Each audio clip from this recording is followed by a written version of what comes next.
If you go back in history, right, even our history in the United States, there used to be folks that work multiple hours. But if one can just maybe go 30,000 feet and just look down and just look beyond in terms of time. Actually, with technology and AI, the ability to be extremely productive, I mean, like, mighty productive, has been put on the table that, hours really won't make much of a difference because, what we used to do, I mean, I came into real estate about 19 years ago. What will take us a whole week to do, you can do basically in less than a minute. So the essence of work hours, maybe we just need to start rethinking what hours really mean and maybe switch the conversation to productivity. Yeah, you know what? We'd be a lot better off in many cases if we do. Our line of work is that you don't get paid unless you produce, unless you close a sale, unless you sign a lease. You can work all the hours you want, but you may not make any money because it's about what, you're hired to list a property and sell a property. You're hired to work with a buyer and they only get paid when they close, right? And so we're already in that. So if we even in back in the day, you have to cover certain hours. This is a very good conversation, but I was more concerned about the work getting done, right? If the work's done, then it doesn't matter how long it takes you, 2 hours or 10 hours, I'm paying you for the work. And so in that regard too, but yep. Good. We'll see. Obviously though, when you have, timing wise, how long it takes to get the work done, whatever, and what's important work, what's not important work, that's up to the employer. So, Don, good morning. Good morning, Raul. Good morning, everybody. Good morning. Any crazy things over the weekend, Yvonne? She's like, no. Well, welcome to Coffee Talk with your broker team. Obviously, this is where we shoot some ideas or questions or concerns or anything you want to learn about. We can talk about former classes we've had. We've done 2 Forums Fridays so far. We got a bunch more coming up. This week, by the way, a reminder for many of you, smaller group here, but boot camp is here starting tomorrow. Boot camp, we have 2 sessions a day, tomorrow, Wednesday, and Thursday. And obviously Wednesday, I sent the video out about how many different things are available on Wednesday. But even on Friday, we have our Smart Talk, our Smart Meet as well. So every single day this week, we have something going on. So pay attention for that. Hey, Raul, I know you're not on camera yet, but you had a couple of things you had an agent writing about.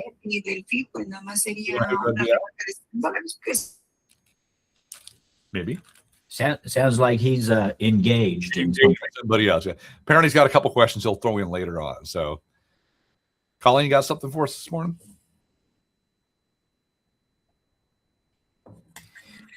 Not really.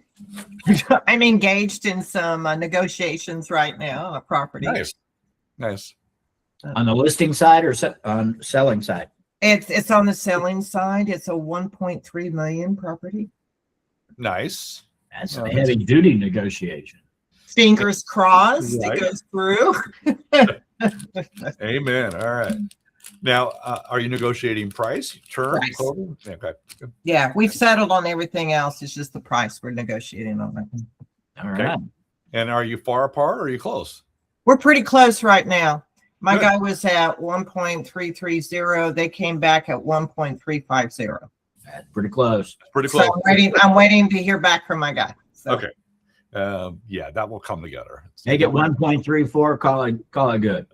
Yeah. Well, it started at 1.46.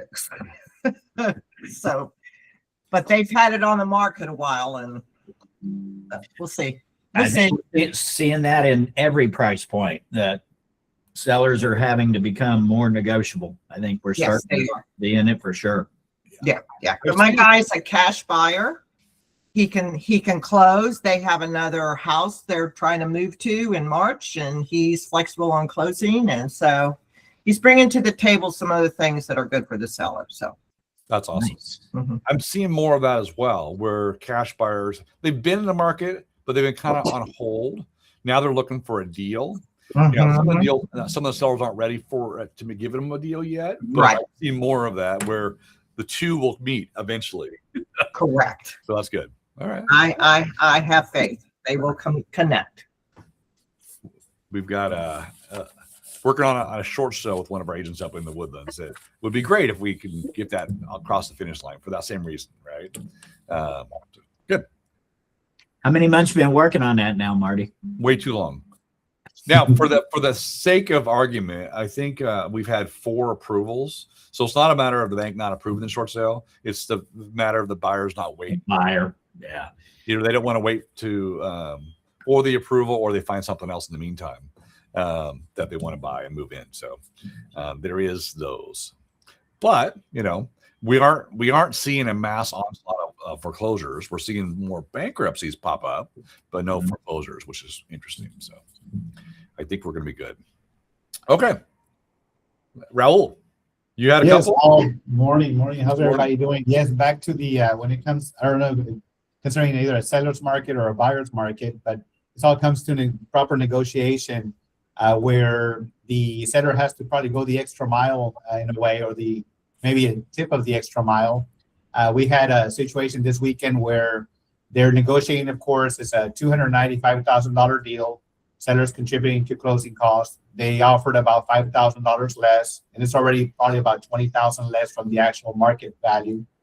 But nonetheless, the buyer has a relative that's coming from out of town, actually from California, to see, hey, can you give us a couple of days before we do the final contract, just to make it work for our family. So everybody's accommodating to make it work, and then they throw in if they can do a new flower, nice curb appeal, flower bed in the front.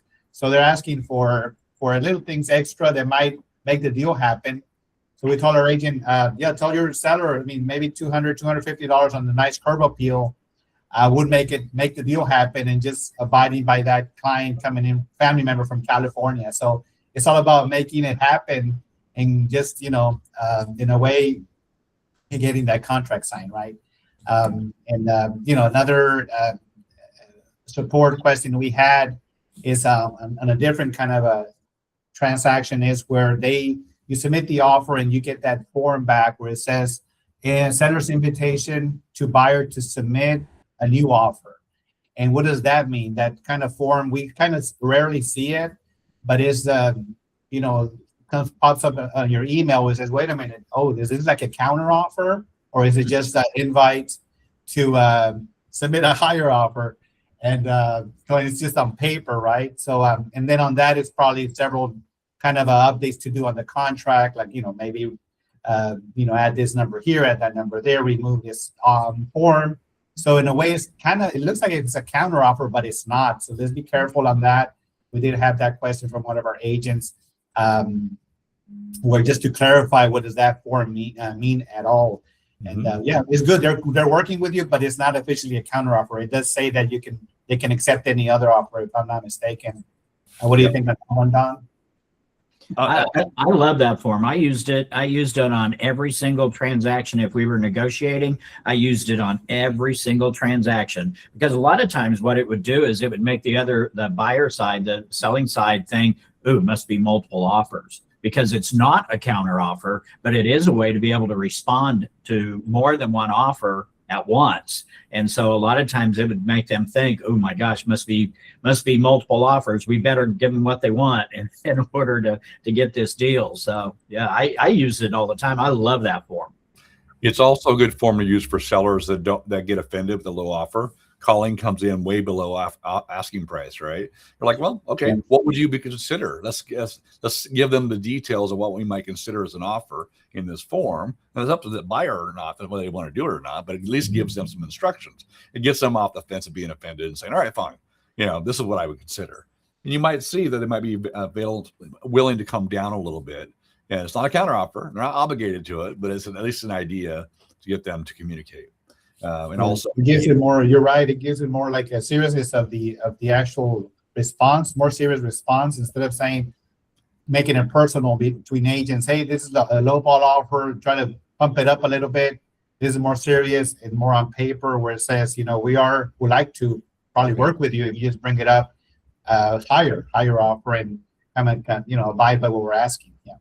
Yep. Oftentimes I tell my seller, I said, oftentimes your first offer will be your best. It may not be your best first, because it'll probably be low, but eventually they jumped on it. They wrote an offer and took the time to do that. They liked the property. So it would be in your best interest to counter back, see what they'll do.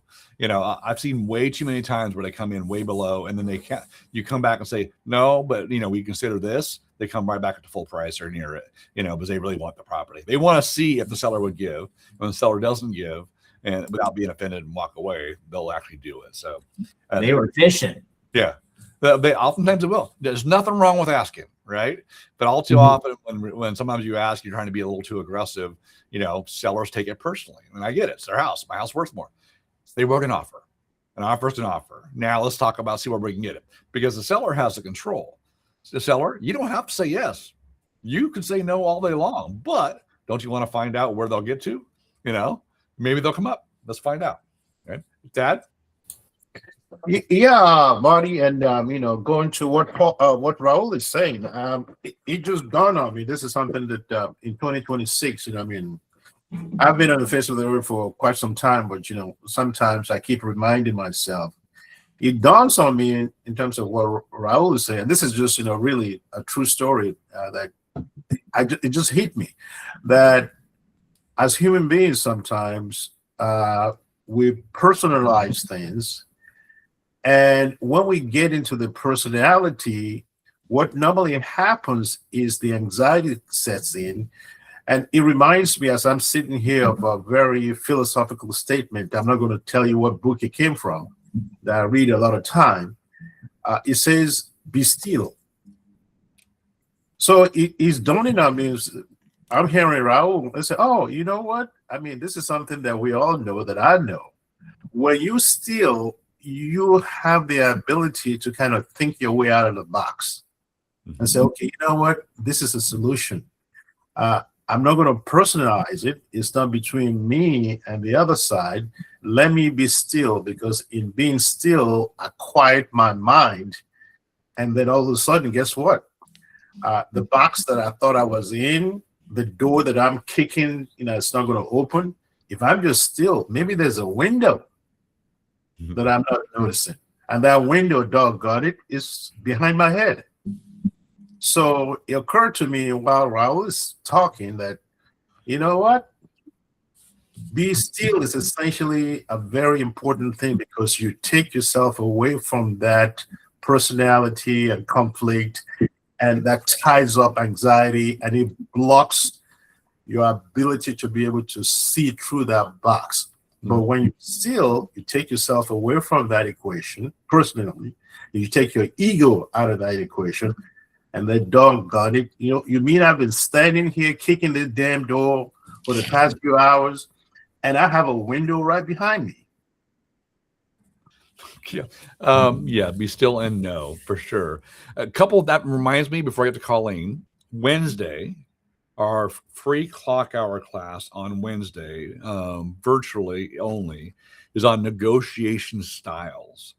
We've had this a year ago. It's really, really good. It talks about just that, about not obviously getting emotional about there's different styles, and win-win, there's the win-lose, all dealing with other realtors is hard enough. But to Thad's point on this too, I'm going to take a little bit different direction, Thad, is Don and I and Raul see this probably all the time, where we're supposed to be the calm, reasoned business professionals guiding our clients and making sure that they don't overreact, that they don't lose out, because we're looking out for their best interests. Sometimes when they overreact, they miss out on a great deal, or whatever, they get offended. But that's our job. We have way too many agents that get emotional. Way too many agents that influence the buyer or seller to be a certain way. Well, they're not going to do it. Well, first of all, that's not your call. Second of all, you're supposed to be the calm one. And oftentimes we have agents saying, well, this offends me. Well, who are you? Right? you're representing the seller or the buyer, right? So who cares? In some ways, right? So to your point, I get it, Ted. Calm down. But us as agents, we should be like water off a duck, right? Off the duck's back. Okay, what does it mean for my client? Okay, client, here are your options. Like I said, this is an offer. It's low compared to where it's not where we want to be, but you have the power. Where do you want to be? Do we want to counter? Do we want to make a choice? Do we want to tell them to pack sand? We can, but does that help you at all? Right?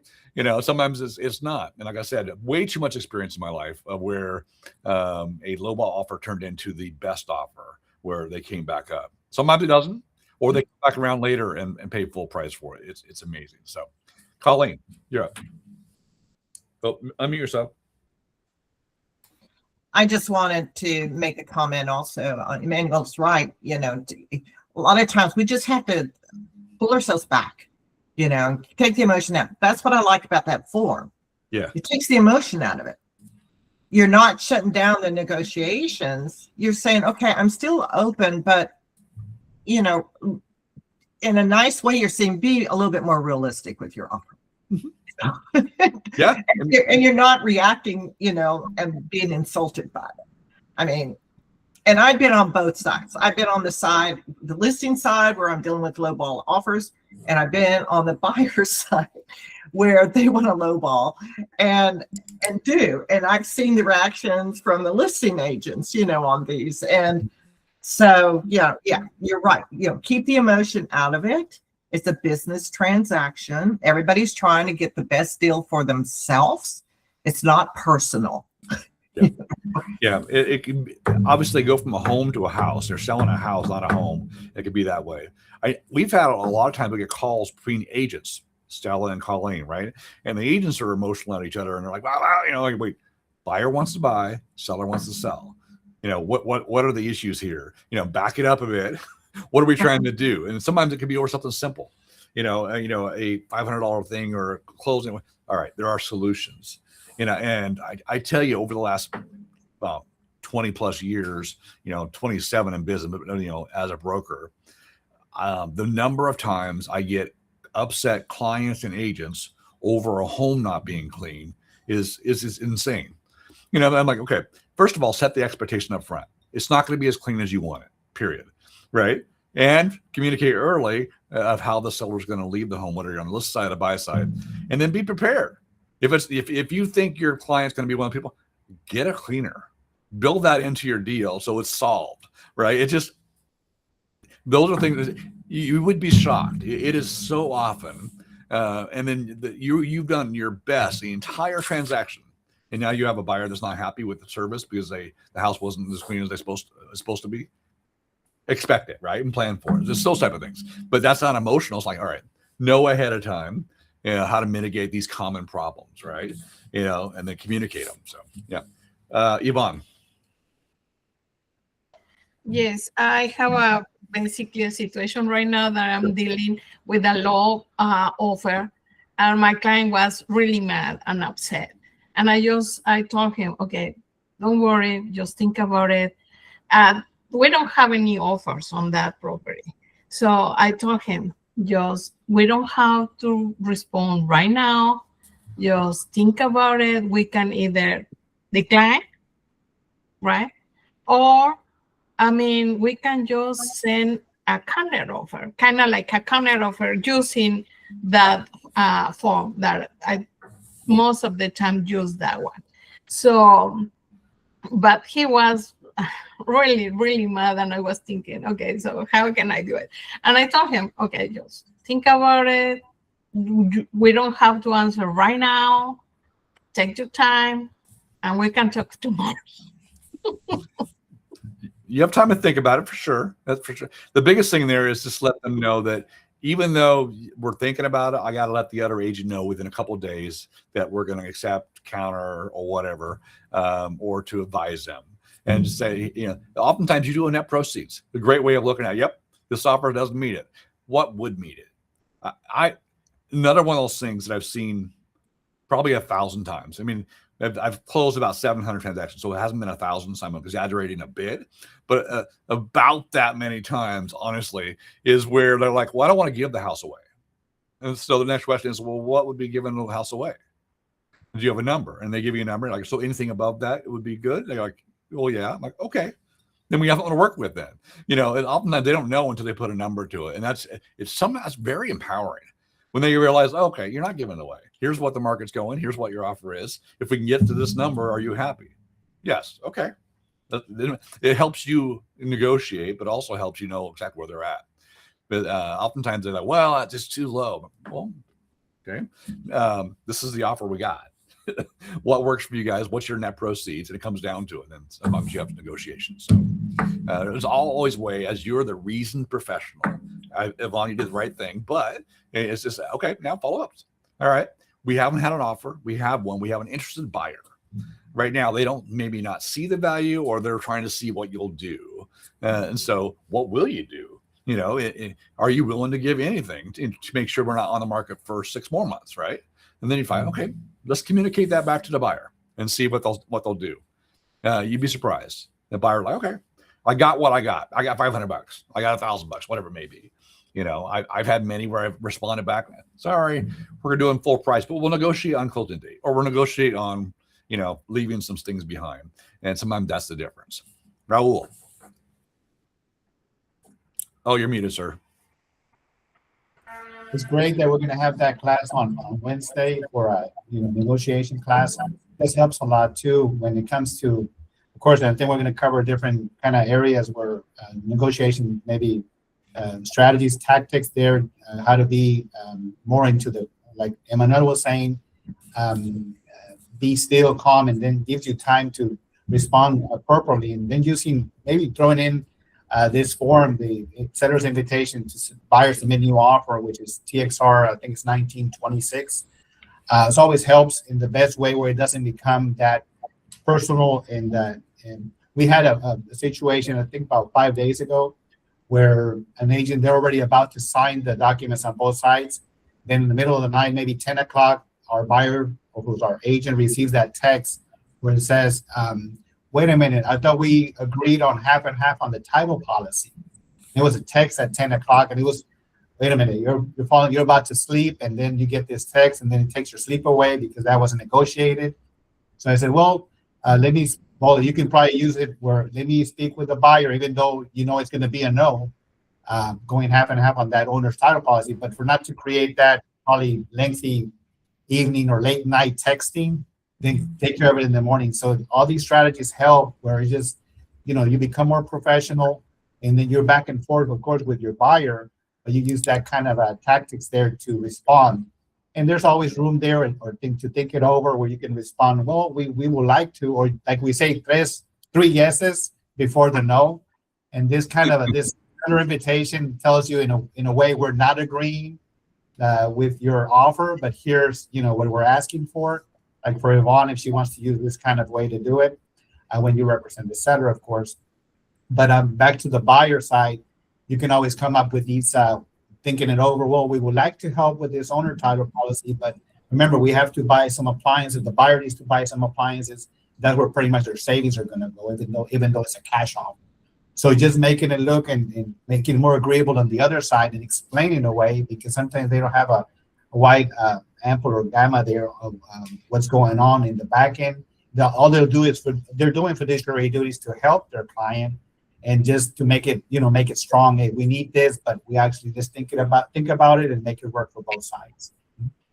Yeah, and Marie's got a question as well. I know one of those things where on the buy side, list side, or whatever, it's like, what's the most important thing to your seller? Is it a fast sale? Is it a closing date? Is it, lease back? Is it a purchase price? Or the buyer too. Sometimes there's areas where it's not price, and you can negotiate other terms in lieu of that. So knowing your client's needs is key. Good. Marie. I believe that you have to educate, when you go to a listing, you educate your seller. And you need to, you start from right there. So when you get a contract, it'll run real smooth. But you start there asking them questions. And if are you going to leave the refrigerator? If I bring you a contract, it might be a low contract, but let's try to work it out, because you might not get another contract. You have to educate the seller very good.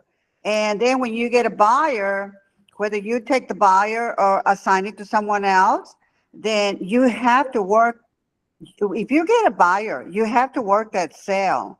Try to work it to the best of their knowledge, because the buyers might want a low price, but then at the same time, they're getting the house that they want. So try to negotiate as much as you can. And I think if they both compromise, I think that you can make the sale work. I mean, that's the best way to go is educate your seller when you get a listing. Mm-hmm. Yep. Set the tone. You always say that you're going to have people, that show up without announcements. You're going to have, all the intrusions that you would normally get upset about. Be ready for them. When we get an offer, you may get a low offer, but generally the first one in will come up to the highest. But my experience, don't be offended. This is just an offer. Someone's took the time to make an offer. You're going to get feedback. The more you educate them, the better, Marie. Yep. And I think that you need to always everything in writing, always. Mm-hmm. Because people change their minds all the time. You can always go back and say, hey, Mr. Smith, you told me on this day that you would negotiate the contract. I mean, let's try to see how much money do you need? And do your figures. Do your figures, and that's the best way to do it, but be very, very careful because some sellers are very sensitive and buyers are too. So mm-hmm. Our job is to satisfy both of them in the best of our knowledge. Yeah. Thank you. Be careful. Yeah. Obviously, you owe, if you are representing the seller, you owe honesty and truthfulness and fairness to the buyer. But that's it. So still advocating for the seller or vice versa. So make sure you know who you are representing. Sometimes buyers, there's been many times where buyers are set on a certain price. They don't want to pay more than that, and you serve them as best you can. Sometimes that what they're looking for is not in the price range. Can they afford it or not? If they can, then it's your job. Like, here's your options. Here's your payment. Sellers, it's just seller disclosure. All right, not seller disclosure, but net proceeds. Here's your net. Based on what you're selling for. What is it you're going for? Everybody wants to make more money. I get it, but what gets you to where you want to go? Are you selling to buy? Are you selling to move out to another area? Why are you selling? And then, it's really being objective and being the guidance person versus saying, do this or don't do that. So, all right. Stella, you're next.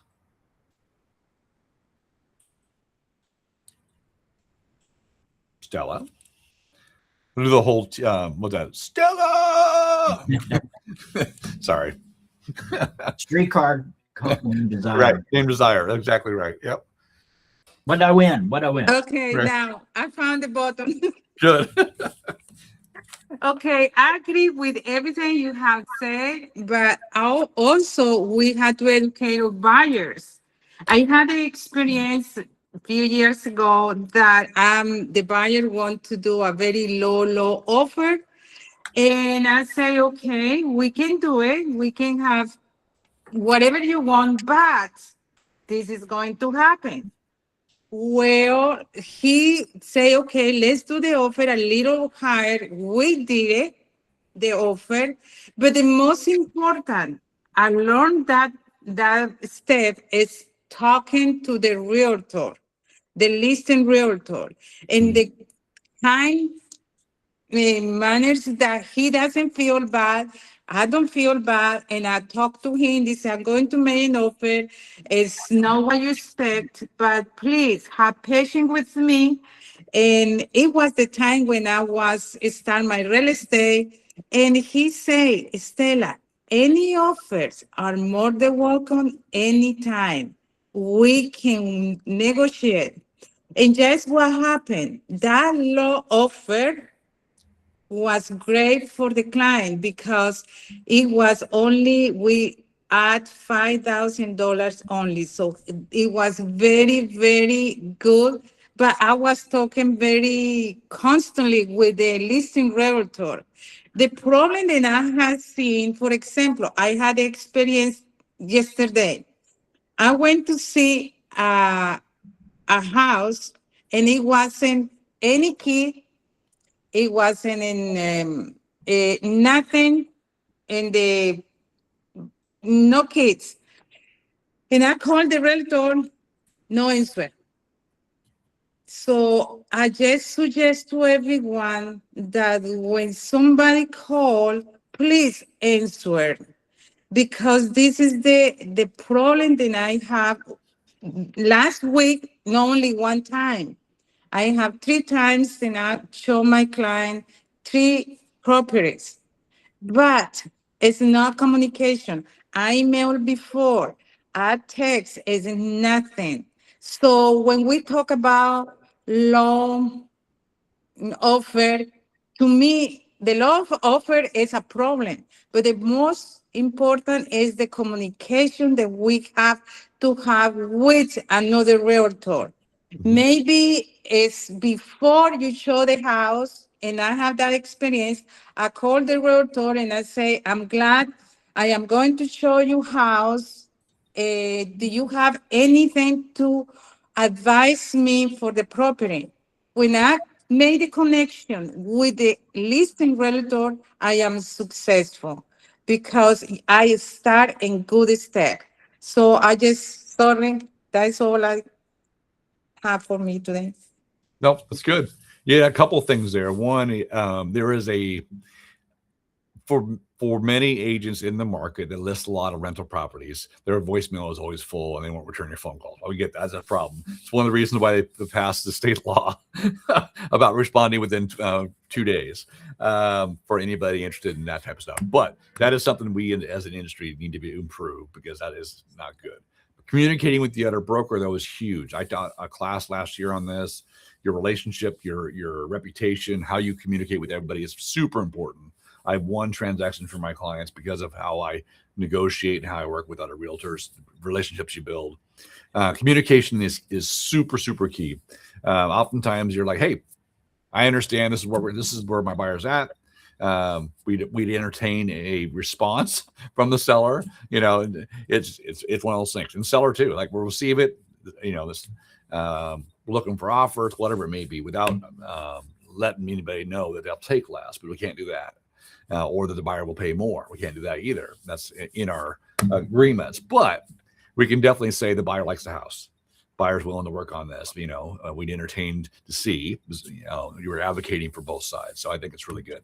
And talking to the agent, that once you get a hold of them, that is, yeah, super key. You find out information for your client, explain your offer. You know, you present your offer if you can as well. All good stuff. So good. Yeah. Don or Raul? On that? Yes, ultimately, yes, it's the best way to communicate. Use all the three ways, either, you know, phone call, of course, texting, email.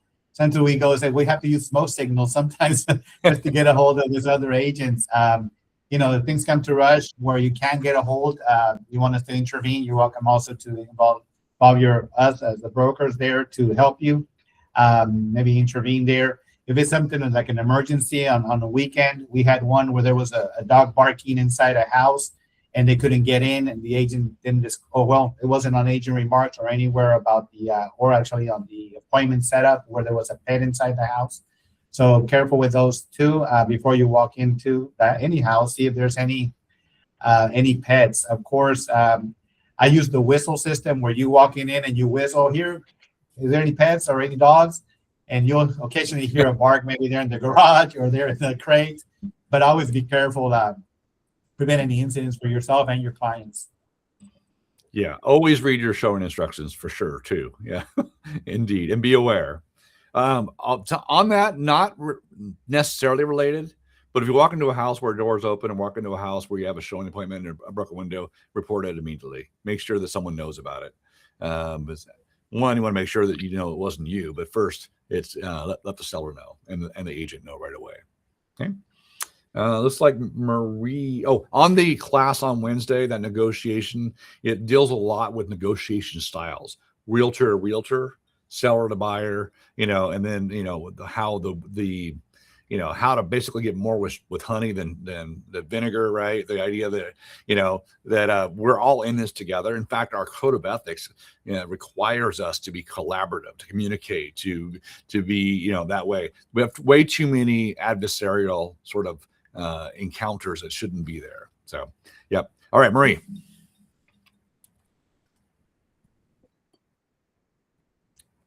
Okay. Who was number 2? Oh, Yvonne's number 2. Yvonne. Yes. Yes, I just have a question basically on listing side. Sure. If I'm gonna do basically the listing is gonna expire, I'm gonna do the new listing basically. Do I have to update the seller disclosure as well, or I can be able to use the previous one? Has anything changed? That's the No. first question, right? I would say no. I mean, it's the same people, and it's within like expired listing. Unless something's changed, then it would be the same disclosure. Okay. But if something changes during the listing, then yes. Don, thoughts? No, you're right. No, Yeah. absolutely. Yeah. I mean, people may question it when they see a date 90 days sooner, 120 days sooner, and from the date of the new listing, they may ask. But other than that, yeah, got to keep it updated all the times. If the old one is still accurate, then you can use it. Yep, you can have them re-sign it if you want for the new date, saying this is still accurate as of this date. I will say this is one of the things Don and I've talked about before offline without agents is the need for disclosure, right? You know, there's only a certain 11 exemptions for providing a sole disclosure. But this is when, once you've already disclosed, the buyer's accepted it and you're pending sale, something happens, a pipe breaks, something happens in the house where they're notified, hey, we're fixing this, and they fix it. That does not trigger a redisclosure during the transaction. The buyer already knows the problem's being solved. However, if that buyer goes away and you get a new buyer, you have to disclose what happened, right? But sometimes a buyer's agent will say, hey, you have to give me a new disclosure now. No, we don't. This is you're aware of this. We've let you know. We've communicated this, and now it's being addressed. You know, we're good. And it's only for the future buyers that we have to disclose on that. So, because sometimes people are looking for a way out. So send me a new disclosure so I can terminate based on whatever I want to do. So, good. All right, and now we had 3. Dad. Yes, sir. You know, just on the previous conversation about checking to make sure, you know, if there's a dog in the house, you know, just a personal experience many years ago when I used to live in the East Coast. As you know, they had basements over there. Just started my real estate license practice at that time. So I was on the buyer side. We were going to show a property and everything checked. And we went to the house. Luckily for me, the buyers, you know, the potential buyers were just right behind me. So we checked in the house, and I just was fortunate enough. I was in front of them. We walked down the basement, and guess what's down the basement? Somebody was down there. Alligator. Alligator. Oh, wow. That was not in the instructions. So that personal experience, you know, so from that time on, anytime I have a buyer, I always tell them, just stay in the car first, even if we get there simultaneously. Let me go inside the house. Let me turn all the lights on. Let me check everything. And then when I tell you it's okay, then you can come in. You know, so who knows, you know, if we've had, I mean, that was many years ago. That buyer would have gone down the basement, and that thing was in a cage.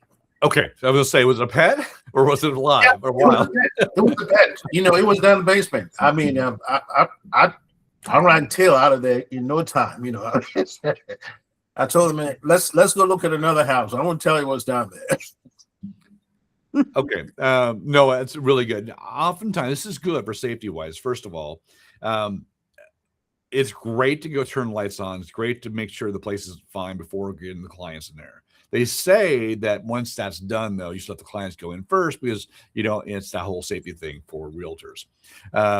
That's good advice as far as being safe and looking to make sure that you're not running into someone that's there that shouldn't be there. Or I've done vacant houses with a guest house that the guest house was still occupied.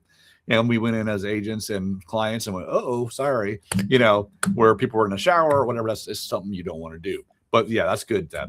I will say this. You reminded me of one time I looked at a house for sale. I haven't told Don this yet. The entire house was empty except for one room. And for some reason, the house was super hot. Now, this is the Northwest. Typically doesn't get very hot, but the house was like 85 degrees inside. It was hot. I'm like, why in the world is it so hot?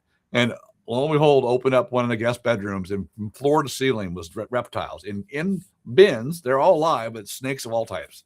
I was like, nope. Obviously a collector, but I'm like, no, there was a reason for it. So anyway, I thought you were going to say they were growing something in that room. well, I've seen those as well, but no, the reptiles were enough to scare me. The crocodile would do it too. So yeah, that's good. Very good. Anybody? All right. So Marie, you still have your hand up. You're gonna. Oh, I was gonna say, suggest on anytime before you show a property, it's a lot. It's really a super a good to preview the properties. If you're gonna show 3 houses, go see them before you show them. And this way, and then as for the seller disclosure, you have it with you. If they ask any questions, I got the seller disclosure right here with me. A tablet and a pen is always very handy. Anytime you go anywhere, a tablet and a pen is the old-fashioned way, but it's the best way to go. Amen, Maria. Always pen and pad. I always give my clients a pen and pad as well, because they're going to miss, especially when I'm showing more than a couple properties. I'm like, this is one thing I've learned a long time ago. If I'm showing properties on a weekend and we've seen 3, I have them, first of all, take notes on every property. Then I have them rank the 3 properties we just saw and tell me what they like and what they didn't like. And they rank them 1, 2, and 3. We get rid of 2 and 3. They're never going to buy 2 and 3. 1 is it. And we keep on looking, and we keep on doing that every 3 so that they know that they're keeping things top of mind. It's a great tool. Otherwise, things run together. I remember 3 different clients seeing the same 10 properties. They're all split levels. You're like, which one was this? Well, that's the one way of keeping things straight. Okay, Dawn?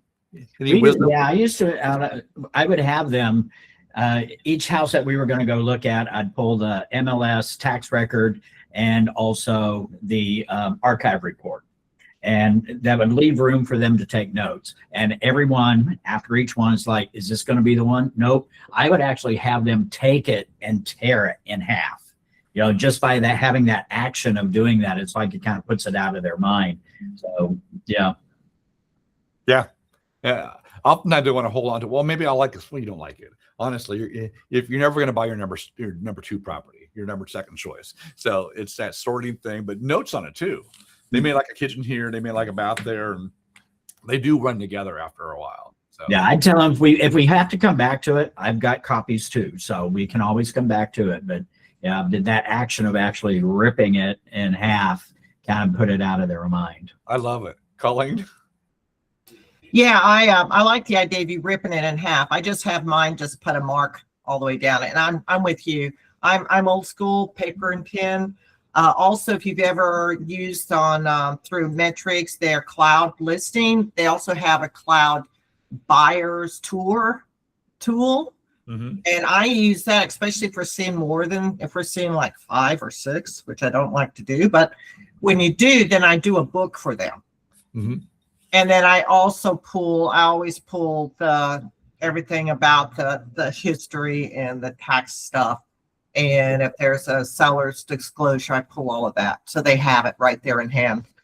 Because questions come up when you're touring. And it depends on how many properties you're showing, to your point. That's awesome. Same thing, the property history, tax records, seller disclosure, any attached documents. If they're seeing only a couple, I'll even throw on a CMA, just so they know where the market's at, the values. Right. So, yeah. And I always, even though everything's electronic anymore, I always have offer documents with me too, just so I can talk about them. It shows professionalism, right? Yeah. And go over them. Cool. Good. That's good. Thad, your hand still up or back up again? No, just back up again. Let me just indulge you, Marty, as the broker Don and Raul. I hope this is not political, but I don't think it is. Today is Martin Luther King Day. Yes. This is a day and a man in the history of our country. Mm-hmm. And what is most poignant about this man that lived up to 33 years is a reminder to me and to everybody who knows the history that most of the time as human beings, we're all human beings. We all have our faults. we all have, We wonder about Don sometimes, but yeah, we all have that stumbling block Uh-huh. that makes us fall. But at the end of the day, the question then becomes the gifts that God has given each and every one of us. What have we used it for? Mhm. The betterment of our neighbors. And as you know very well, in a very good book that we all read, tries to define who is your neighbor, who really is your neighbor. And I've come to the conclusion, based on the history of the guy that we celebrated today, that the neighbor that that book talks about is the person that's right in front of you, that God has put in your way. Mhm. To give of yourself, to give of your gifts, that the good Lord has given you, in the betterment, in the upliftment, and in the compassion that you generate for the other person. Doesn't necessarily mean that you're holy or without blemish. We're all humans. So today, day of Martin Luther King celebration, it reminds me and hopefully reminds everybody that at the end of the day, it's all about what have you done for your neighbor. Thank you. There you go.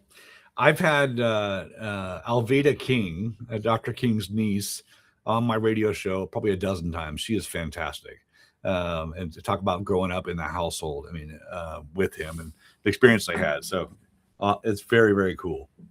So That's not political. That transcends political ideologies there. So we're good. Yeah, absolutely. Yeah, it is what we do, how we serve others. And many, I think the majority of people that get in this business, yes, they think about money, they think about doing business for themselves, but really they have a heart of service. They're here to help people. And sometimes that gets us in trouble. We want to help too much outside of our scope, but otherwise this really is. We help people buy and sell the biggest purchase they'll ever make, in their life. So it's pretty cool. Thanks, Dad. Appreciate you sharing. Anything else? Let's see. Boot camp this week. Obviously, we talked about that. 2 sessions tomorrow, 2 on Wednesday, 2 on Thursday. Make sure you guys are signed up for that.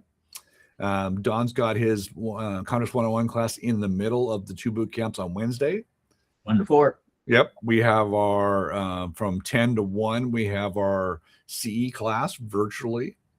Of course, then we have our Friday forums again. It's coming Friday. So we have a lot on the docket, but I'm sure I missed a couple of things too, but it is what it is.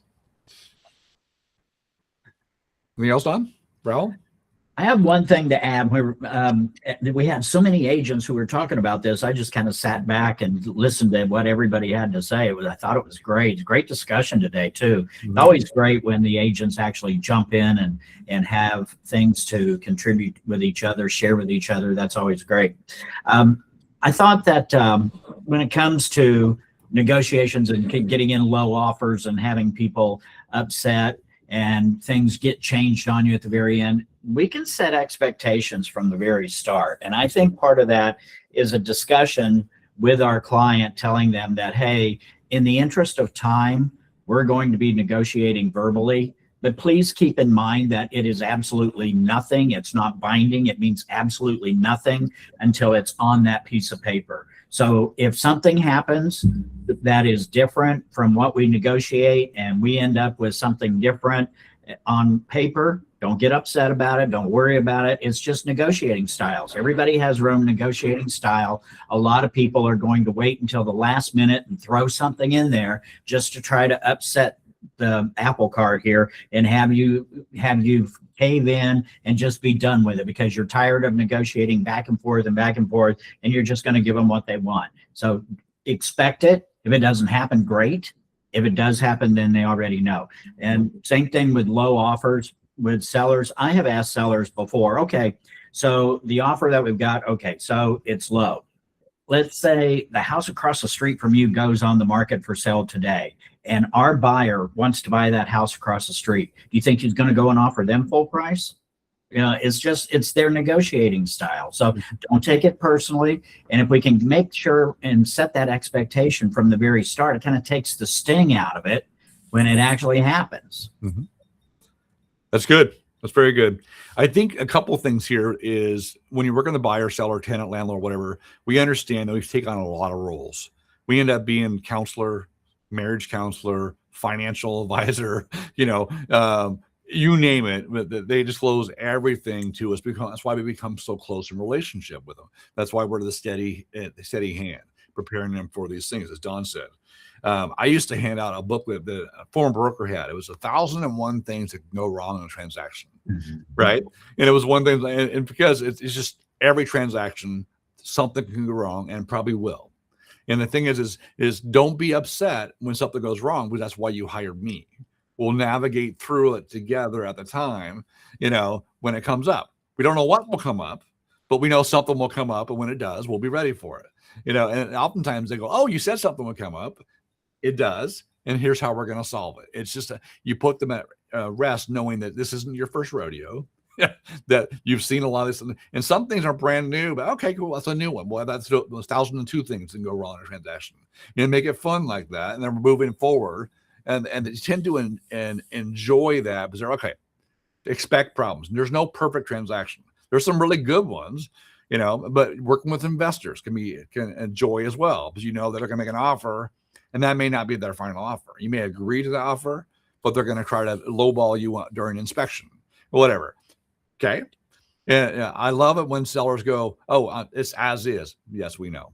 They're still going to ask you. Don't be offended. You can still come back and say no, but they're allowed to ask anything they want to. You're allowed to say no. Don't be emotional about it. It's about negotiating, and that's again, as the realtors, as agents for them, we have to have that mindset that, all right, we're here to give them guidance. It's not our property, it's theirs. And then how are they best suited? And sometimes it's a conversation saying, your goals are this, to Marie's point earlier, this is what you've said. Let's revisit that. Why are we doing what we're doing? To get closer to your kids. Does this check the boxes? Yes. Okay.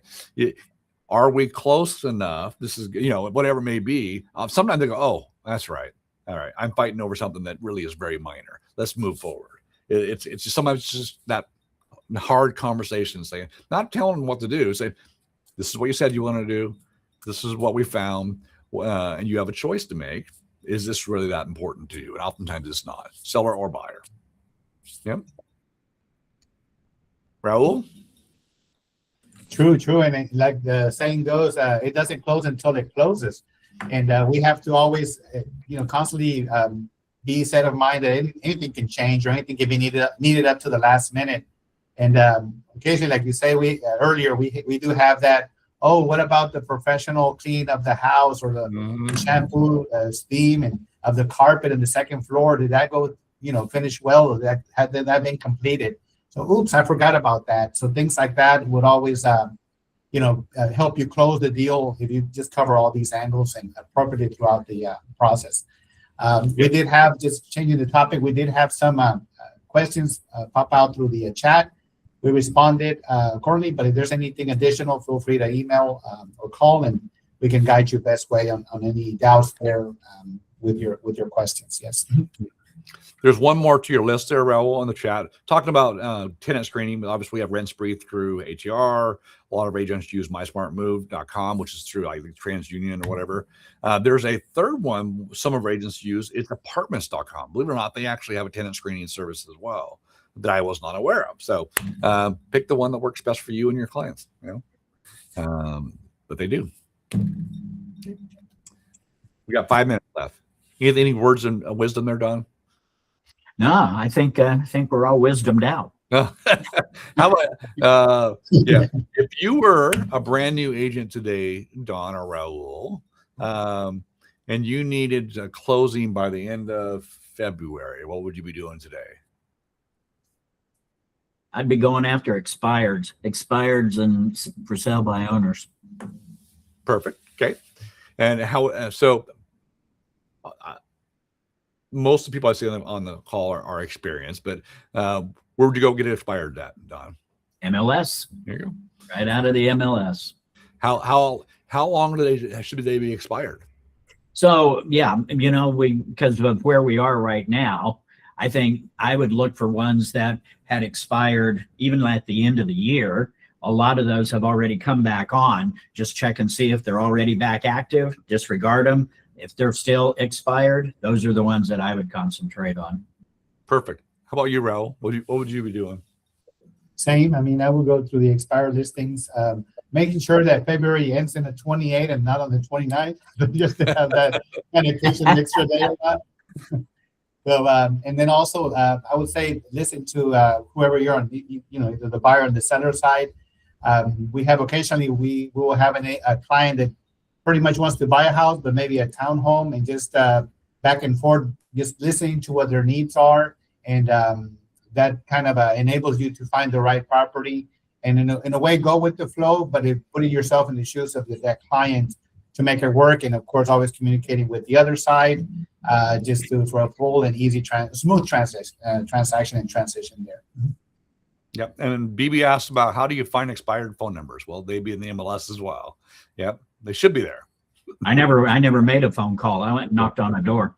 There you go. You whistle first, like Raul, or just knock on the door? I need to practice on my whistling. No, they're in the MLS. It's information that should be there. Sometimes they have them removed.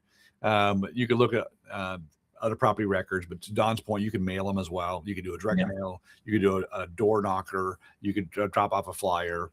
Some of those things too that may have expired or withdrawn last year, looking to put it back on the market. They may be looking for something new in the new year, new realtor as well. And of course, your sphere of influence. It's after the holidays. They were waiting until the holidays were over. A lot of people are thinking about starting to look now. Great way to read. Hey, if you're thinking about looking, here's the rates are great. Here's some information. It's a great time to reconnect with past clients and people that you know. Yep. If you're going to mail, make sure you look at the tax record because they may not live there anymore. Yep. 100%.